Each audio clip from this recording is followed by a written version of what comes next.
Hi guys, welcome back to my channel. ఈరోజు మంచి hair oil prepare చేసుకుందామా?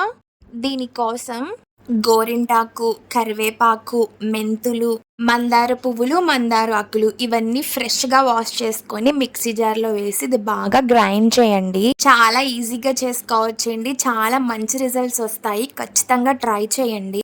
Daily oil apply చేసే వాళ్ళు, హెడ్ బాత్కి ముందు హెయిర్ ఆయిల్ అప్లై చేసే వాళ్ళు కూడా యూజ్ చేయొచ్చు. ఇలా వీడియోలో చూపిస్తున్నట్టు గ్రైండ్ అయితే సరిపోతుందండి. కొంచెం కచాబిచిగానే ఉండాలి, మరీ ఎక్కువగా కూడా గ్రైండ్ చేసేయకూడదు. ఇప్పుడు ఇదంతా వేరే బౌల్లో వేసుకోండి. ఇప్పుడు మనం దీన్ని హీట్ చేయాలి కదా. నేను దీంట్లో మిల్లీలో దొరికే ఆయిల్ అయితే యూస్ చేస్తున్నాను. మీ దగ్గర ఏ ఆయిల్ ఉంటే హెయిర్ ఆయిల్ అది యూస్ చేయండి. ఇది మీరు స్కిప్ చేయకుండా యూస్ చేస్తేనే మీకు రిజల్ట్ అనేది వస్తుందండి.